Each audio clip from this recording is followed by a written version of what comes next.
Hello बच्चों, let's read the question. The question is inclined plane is moved towards right with the acceleration of 5 meter per second square as shown in figure. Find force in Newton which block of mass 5 kilogram exert on the inclined plane. All surfaces are smooth, मतलब किसी भी तरह का friction force जो है वो नहीं लग रहा है। तो देखिए जब इस टाइप के क्वेश्चंस आते हैं कि कोई ब्लॉक जो है वो किसी इंक्लाइंड प्लेन पर मूव कर रहा है, तो इनको सॉल्व करने का सबसे अच्छा तरीका होता है कि हम क्या बनाते हैं, फ्री बॉडी डायग्राम बनाते हैं।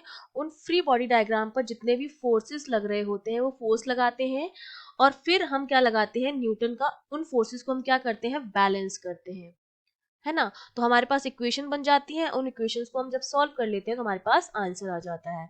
तो अब देखिए हमारे पास क्या दे रखा है, ये इंक्लाइन प्लेन है, ये 5 मीटर पर सेकंड स्क्वायर से क्या कर रहा है, इस तरफ मूव कर रहा है। तो अगर मैं इन frame of reference of wedge wedge के फ्रेम ऑफ रेफरेंस में देखूं, तो जिस डायरेक्शन में मूव कर रहा है हमारा प्लेन, उसकी अपोजिट डायरेक्शन में इस ब्लॉक पर क्या लगेगा, एक स्यूडो फोर्स लगेगा, जिसकी डायरेक्शन क्या होगी, मोशन की डायरेक्शन के अपोजिट होगी, opposite of direction of motion. और इसकी वैल्यू जो होती है इस स्यूडो फोर्स की, वो होती है एम ए। ठीक है, तो सबसे पहले मैं क्या करती हूँ, जो हमारा ब्लॉक दे रखा है इसका मैं फ्री बॉडी डायग्राम बनाती हूँ। तो सबसे पहली चीज, इसका जो वेट है एम जी, वो लगेगा नीचे की तरफ, सबसे पहले एम जी लगेगा। और इसके परपेंडिकुलर लगेगा एक नॉर्मल रिएक्शन एन, है ना, जो ये इंक्लाइन प्लेन इस ब्लॉक पर क्या करेगा, एक्सर्ट करेगा। और जितना इंक्लाइन प्लेन ब्लॉक पर एक्सर्ट करता है उतना ही ब्लॉक भी इंक्लाइन प्लेन पर एक्सर्ट करता है। तो जो इस एन की वैल्यू आएगी कि जितना इंक्लाइन प्लेन ब्लॉक पर लगा रहा है उतना ही ब्लॉक जो है इस पर लगाएगा। तो बेसिकली हमें एन की वैल्यू क्या करनी है, कैलकुलेट करनी है। ठीक है, अब हम क्या ले लेते हैं कि एक मास जो इस तरफ मूव कर रहा है हमारा ब्लॉक, तो जो स्यूडो फोर्स लगेगा हमारा वो इसके अपोजिट डायरेक्शन में लगेगा, मतलब कुछ इस तरह से लगेगा। ये हो जाएगा हमारा एम ए। अब मैं क्या करती हूँ, ये जो एम जी और एम ए है इनके मैं कंपोनेंट्स में तोड़ लेती हूँ इसको। तो एक तो मेरा आएगा इस डायरेक्शन में, ये एंगल हमारा अगर 37, ये एंगल भी 37 हो जाएगा। तो ये वाला जो आएगा कंपोनेंट वो आएगा M G cos 37, M G cos 37 degree. और एक हमारा क्या आएगा, इस डायरेक्शन में आएगा। ठीक है, एक इस डायरेक्शन में आएगा जो आ जाएगा एम जी साइन 37। ये तो हमने एम जी के कंपोनेंट्स कर लिए हैं। सिमिलरली हम क्या करेंगे, एम ए के कंपोनेंट्स करेंगे।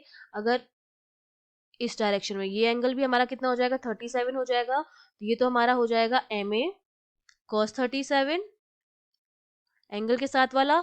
और एक इसी डायरेक्शन में आएगा यहाँ पर, जो हमारा कितना आएगा, एम ए साइन 37 आएगा। ठीक है, ये हमने क्या कर लिया है, एम ए और एम जी के कंपोनेंट्स कर लिए। अब सारे फोर्सेस जो है हमने इस ब्लॉक पर लगा दिए हैं।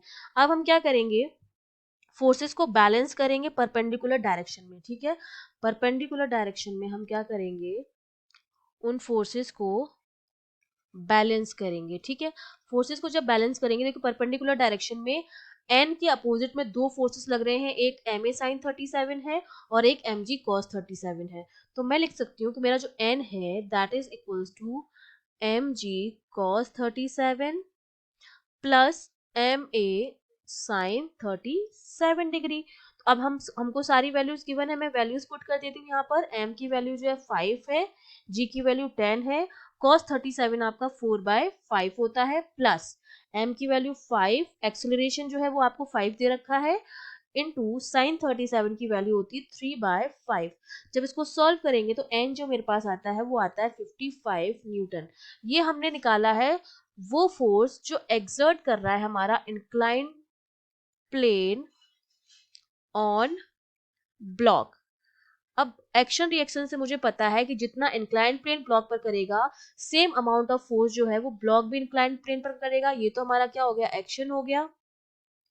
ठीक है, इंक्लाइन प्लेन इस पे, और ये हमारा क्या हो गया, रिएक्शन हो गया। तो ब्लॉक जो है इंक्लाइन प्लेन पर वो भी 55 न्यूटन का ही फोर्स एक्सर्ट करेगा। तो हमारा आंसर क्या हो गया, 55 Newton. I hope you understood well. All the best.